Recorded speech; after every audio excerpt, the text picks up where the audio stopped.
Hello friends, हमारे पास फिर से क्वेरी आई है जिसमें पेरेंट्स ने ये पूछा है कि मैम हम अपने बच्चों को संयुक्ताक्षर कैसे सिखाएं।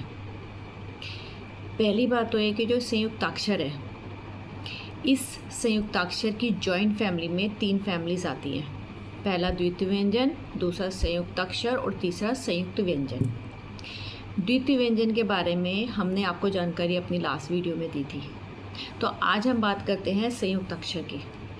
संयुक्त अक्षर, इसको पहचानने के लिए हमें कुछ कीवर्ड्स की ज़रूरत है। पहला, जैसे इसमें कुछ ऐसे व्यंजन है जो कि अलग है। इसमें पहला व्यंजन आधा आता है और दूसरा पूरा, ठीक है। और कुछ ऐसे व्यंजन है जिनके पास खड़ी पाई नहीं है, जैसे ट, ठ, ड, ढ और द। ये ऐसे 5 व्यंजन हैं जिनके पास खड़ी पाई नहीं है और इनके नीचे हलंत आता है, ठीक है। तो ये हमारे 3 कीवर्ड्स हैं जो आपको ध्यान में रखनी बहुत ज़रूरी है। अब इन संयुक्त अक्षरों को हम समझते हैं कहानी के माध्यम से। कहानी है बुलबुल की, ठीक है।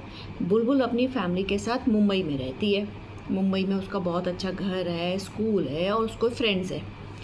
सब बहुत अच्छे से चल रहा था, तो अचानक से एक दिन बुलबुल को पता लगता है कि उसके पापा का जो ट्रांसफ़र है वो दिल्ली हो गया।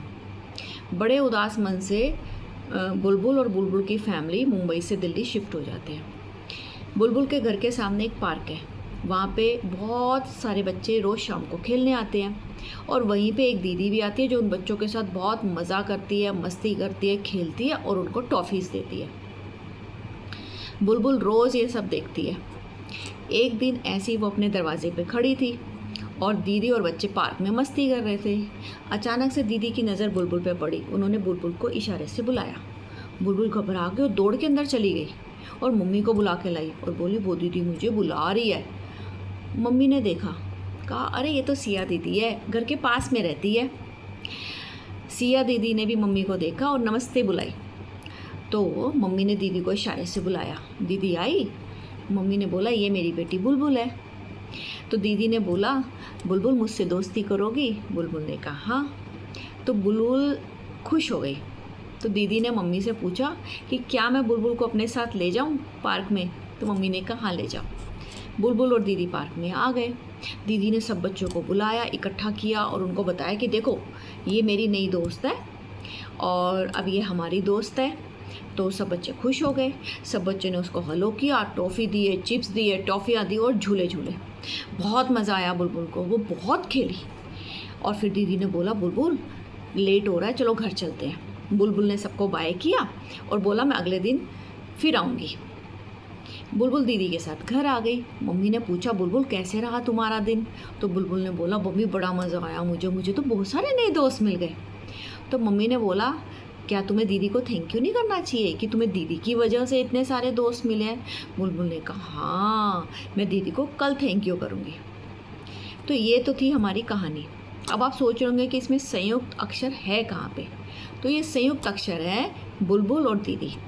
हम पूरे दिन में बहुत सारे ऐसे शब्द बोलते हैं जिसमें संयुक्त अक्षर आते हैं, जैसे स्कूल। इसमें जो आधा स है वो है बुलबुल और जो क है वो है दीदी। ऐसे ही हमारा दूसरा शब्द है सस्ता। इसमें तो आधा स आया है ना, वो है बुलबुल और त जो है वो है दीदी। ऐसे ही है मक्खन। अब तो आप पहचान लेंगे ना कि इसमें कौन है बुलबुल और कौन है दीदी। तो ये तो थे हमारे खड़ी पाई वाले शब्द कि जब हमने इनको लिखा तो इनकी जो खड़ी पाई वो हटा दी।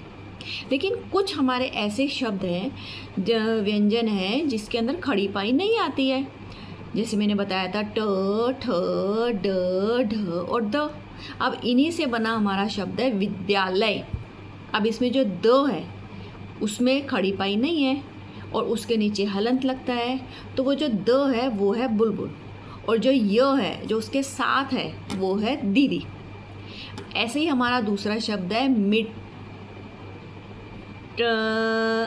नो, हमारा दूसरा शब्द है चिट्ठी।